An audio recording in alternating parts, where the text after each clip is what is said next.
Hello, everybody.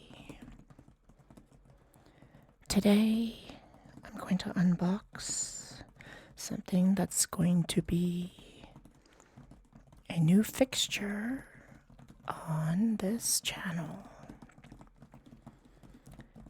I invested in a telescope.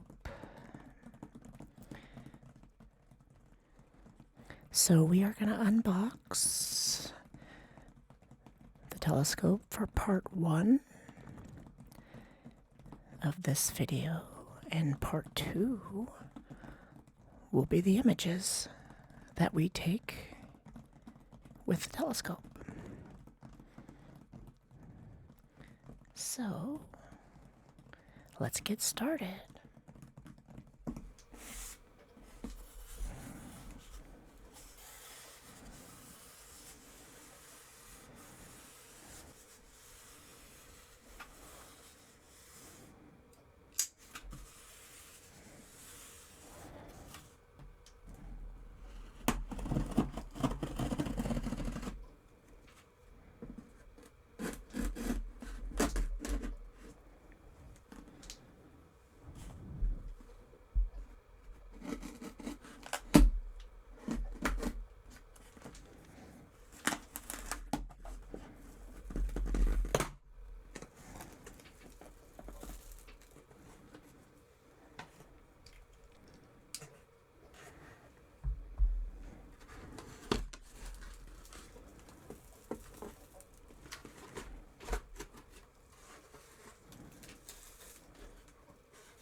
So this is my new Dwarf Mini Smart Telescope.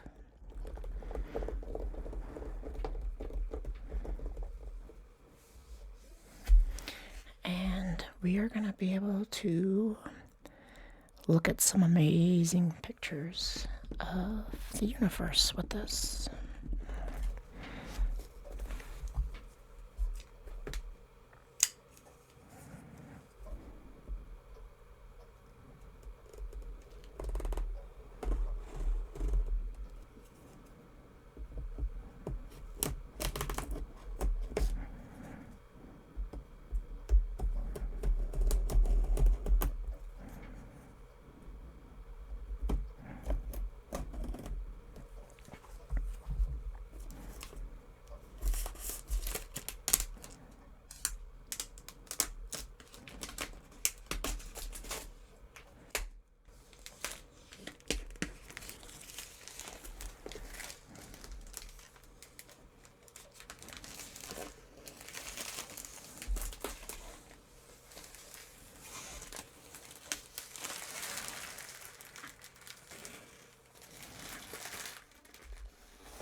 Seal? Yeah, there it is. There's a seal here.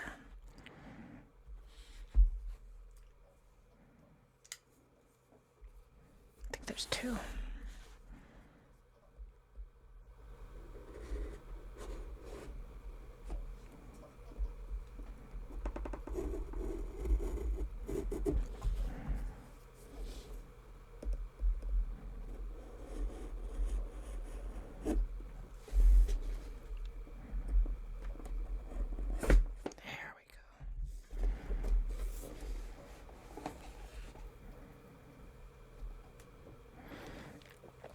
I probably have about 3,000 little microfiber cloths, but I still appreciate it when the company sends me one with their product.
I'm pretty sure this is the solar shade for photographing the sun.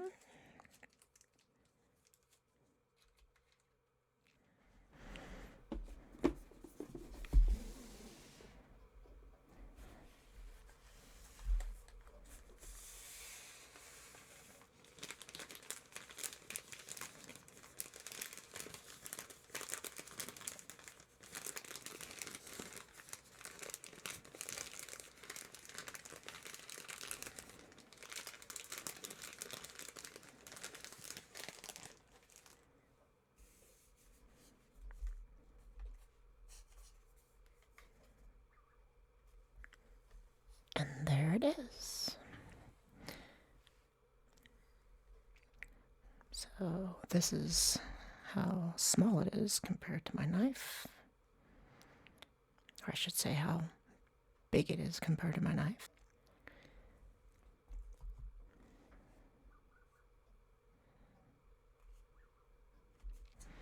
But it's about the size of my hand. It's very light.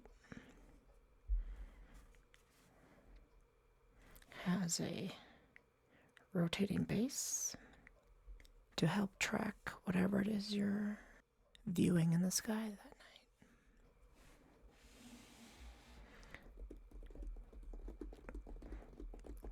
So now that it's unboxed, I'm going to go update the firmware,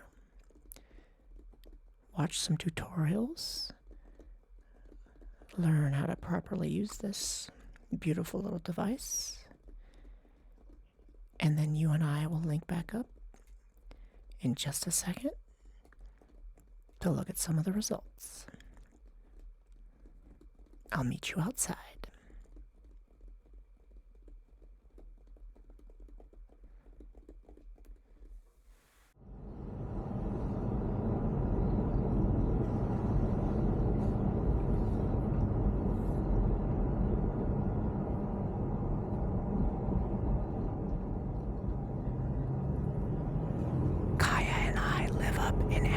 Forest. It's about an hour drive north of the city of Los Angeles. We absolutely love it up here because it's quiet, has beautiful views, and some pretty rad dirt bike trails.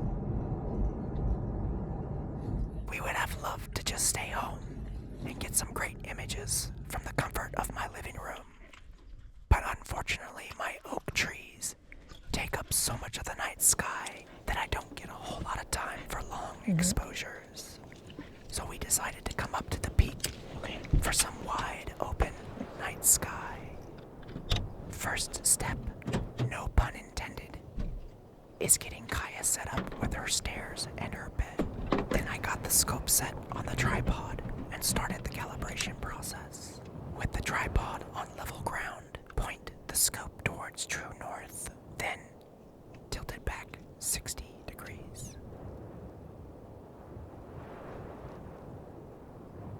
But first, be sure to focus the camera before clicking start. It only takes a couple minutes, but it's crucial to getting epic shots.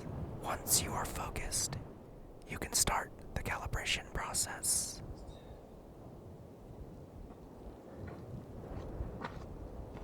If your setup wasn't perfect, it will prompt you to make adjustments. Please continue adjusting. First, rotate the tripod head counterclockwise about 5, and then downward about 5 degrees. After making the adjustment, Excellent alignment. we achieved excellent alignment. Look at that.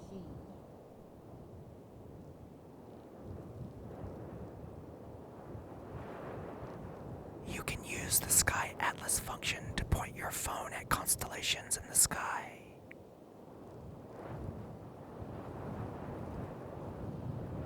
Or you can use the Sky Finder to choose something in your field of view. The best part about being this far from the city is that we are just far enough that we have minimal light pollution. I say minimal because to the human eye, it's pitch black out here. To the telescope, it's almost as if the city isn't tucked behind the Sierra Pelona Ridge. I was using photo mode, and the camera is set for 30-second exposures. This screen recording shows you just how much activity the scope will see as it stacks the images.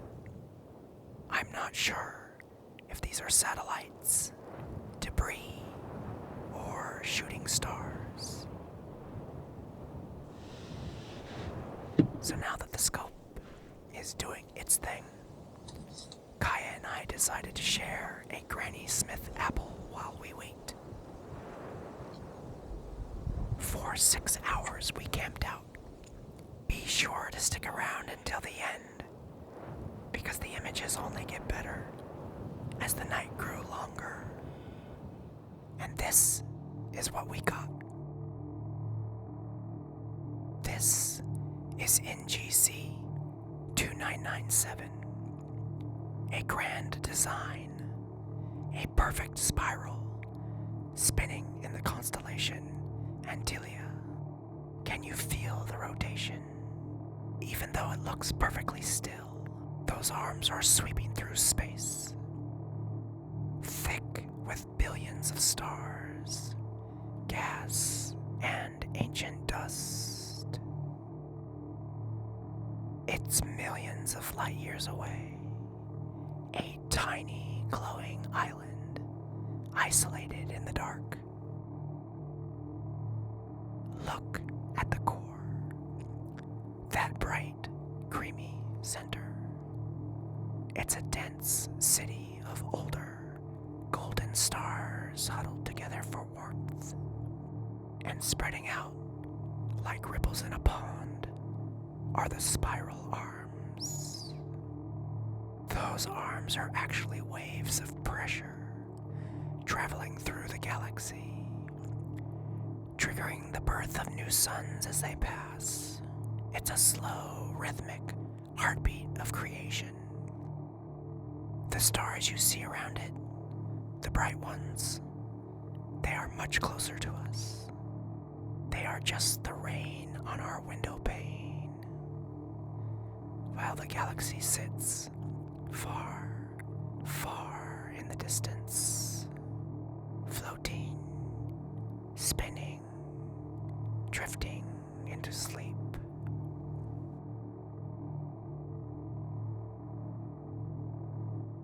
Look right in the center. A silver blade cutting through the dark. This is NGC 2683, the UFO Galaxy. Can you see how sharp it looks? We are seeing it from the side, edge on. A thin disk of billions of suns, compressed into a single line of light. It's 25 million light years away, tucked inside the constellation Lynx. The core is glowing, yellow and old, like a beacon. Around the edges, the dust lanes are thin, dark, delicate. It looks like a spaceship drifting through a sea of stars, silent and purposeful. The stars you see scattered around it, they are our neighbors. But the UFO, the blade, is a world entirely its own, gliding, slicing, drifting away into the static of the night. Let yourself float with the silver disc into sleep.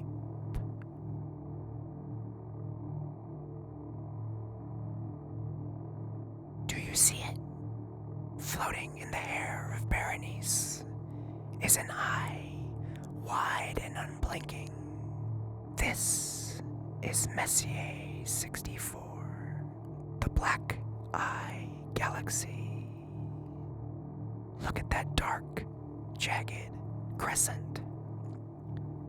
That is a massive cloud of dust, blocking the light from the stars behind it.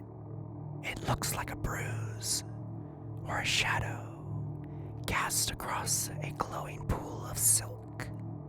But this galaxy has a secret, a strange, hidden motion. The stars in the center, they spin one way, but the gas on the outside, it spins the other. It's a cosmic collision, a smaller galaxy swallowed up long ago. Its remains still swirling, rubbing against the light, creating friction, creating heat, creating beauty. Can you feel the weight of it? 17 million light years of distance, compressed into this one glowing smudge. The shadows are soft here. The light is ancient. The eye is closing.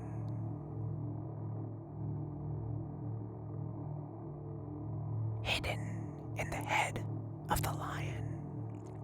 This is NGC 2903, a starburst jewel, glittering 30 million light years away. Can you see how bright it is? It's restless. In those glowing arms, stars being born much faster than in our own Milky Way. It's a cosmic celebration. New suns sparking into existence. Notice the bar, that straight line of stars running through the center. It acts like a funnel, pulling gas into the core, feeding the fire, keeping the galaxy bright. The little smudge to the left, that's a companion, a small neighbor watching the lion's mane glow. It feels so busy, yet so silent, a frantic birth in a frozen void. Let the sparks fade, let the light settle. Just watch, just breathe.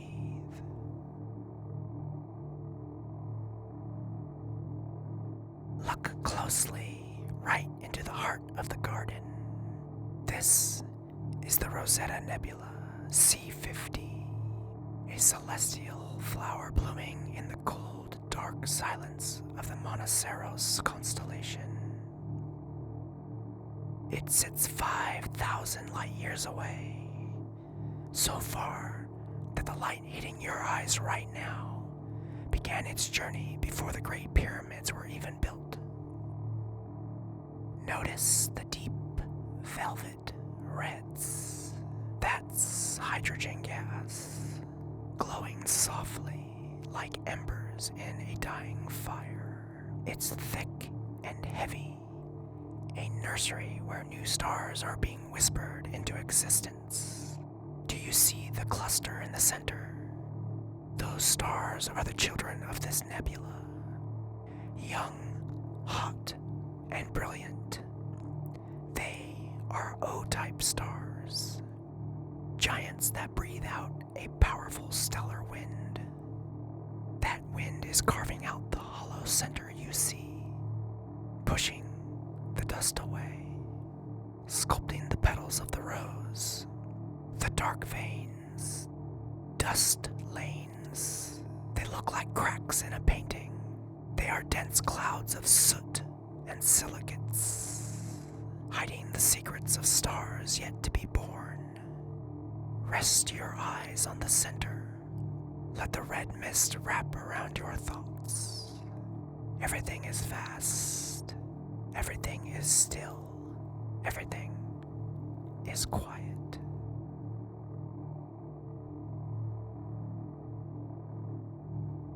Please enjoy these images as you drift off to sleep. Rest easy, my friends. Thank you.